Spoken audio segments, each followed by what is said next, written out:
आज हम एक ऐसे ऐतिहासिक मामले की कहानी जानेंगे जिसने हमारे देश को जीवन, मृत्यु और सबसे बढ़कर इंसान की गरिमा के बारे में कुछ बहुत गहरे सवाल पूछने पर मजबूर कर दिया। ये कहानी है अरुणा शानबाग की। चलिए, एक बहुत ही बुनियादी सवाल से इस चर्चा को शुरू करते हैं। जरा सोचिए, क्या सिर्फ सांस लेना मतलब जिंदा होना और एक भरपूर जीवन जीना, क्या ये दोनों एक ही बात है? अब जरा एक ऐसी स्थिति की कल्पना कीजिए जहां कोई इंसान ना बोल सकता है, ना हिल सकता है और ना ही अपनी कोई इच्छा, कोई मर्जी बता सकता है।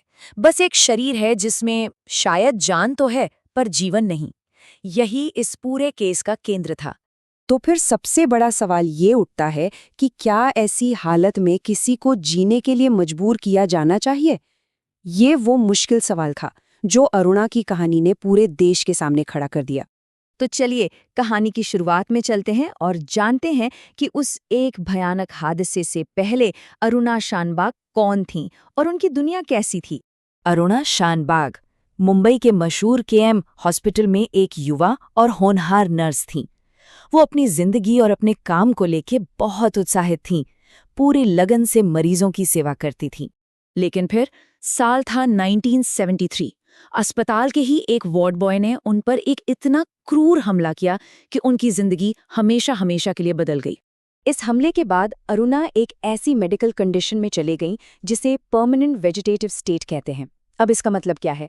इसका मतलब यह है कि शरीर तो काम कर रहा था, आंखें भी खुली थीं, लेकिन सोचने समझने की शक्ति, चेतना, सब कुछ खत्म हो चुका था।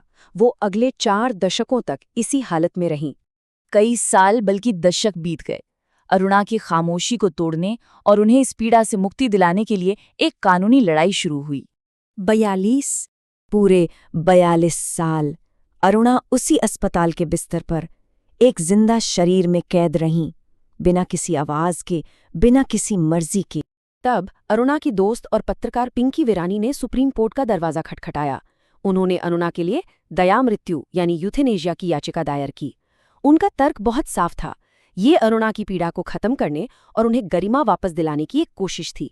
पिंकी वीरानी के इस याचिका ने एक बहुत बड़ा संवैधानिक सवाल खड़ा कर दिया, जिसका जवाब देना अब सुप्रीम कोर्ट की जिम्मेदारी थी। देखिए, हमारे संविधान का अनुच्छेद 21 यानी आर्टिकल 21 हर नागरिक को जीवन और व्यक्तिगत स्वतंत्रता का अधिकार देता है, जिसे हम राइट टू लाइफ भी कहते हैं। लेकिन अब कोर्ट को ये तय करना था कि क्या जीने के अधिकार में गरिमा के साथ मरने का अधिकार भी शामिल है। ये एक ऐसा सवाल था जिसका जवाब भारत के भविष्य के लिए बहुत अहम होने वाला था। और फिर लंबी सुनवाई और गहन विचार विमर्श के बाद सुप्रीम कोर्ट ने एक ऐसा फैसला सुनाया जो भारत के कानूनी इतिहास में एक मील का पत्थर बन गया। इस पूरे मामले की टाइमलाइन पर एक नज़र डालते हैं। 1973 में हमला हुआ, फिर देखिए कितना लंबा वक्त गुजरा। 2009 में जाकर याचिका दायर हुई, 2011 में आया वो लैंडमार्क जजमेंट और 2015 में अरुणा शानबाग ने आखिरकार इस दुनिया को अलविदा कहा। तो 2011 में कोर्ट ने क्या फैसला दिया? कोर्ट ने 2 तरह की इच्छा मृत्यु के बीच एक बहुत साफ फर्क बताया।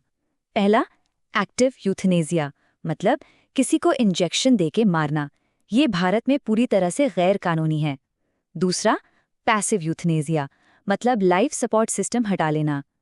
कोर्ट ने कहा कि कुछ बहुत ही सख्त और असाधारण परिस्थितियों में इसकी इजाजत दी जा सकती है। हालांकि खास तौर पर अरुणा के मामले में अदालत ने इच्छा मृत्यु की याचिका को खारिज कर दिया, और इसकी वजह थी केएम अस्पताल का स्टाफ। वो लोग जो दशकों से अरुणा की देखभाल कर रहे थे, उन्होंने कहा कि वो एक परिवार की तरह अरुणा की देखभाल करना जारी रखना चाहते हैं। भले ही अरुणा को इच्छा मृत्यु नहीं मिली, लेकिन उनकी कहानी ने भारत में एक ऐसी विरासत छोड़ी जो आज भी हमारे साथ है। 2015 में अरुणा शानबाग इस दुनिया से चली गईं, लेकिन उनके केस ने भारत में एंड ऑफ लाइफ केयर यानी जीवन के अंतिम चरण की देखभाल से जुड़े कानूनों को हमेशा के लिए बदल दिया और एक बहुत ज़रूरी राष्ट्रीय बहस शुरू की। ये केस सिर्फ एक इंसान की कहानी नहीं है, ये हम सबसे एक सवाल पूछता है, क्या बिना इज्जत और गरिमा के जीवन को सच में जीवन कहा जा सकता है? और ये सवाल आज भी हमारे सामने खड़ा है। क्या किसी इंसान को मरने का अधिकार होना चाहिए? अगर हाँ, तो इसकी सीमाएं क्या हों? इस पर सोचना और बात करना बहुत ज़रूरी है।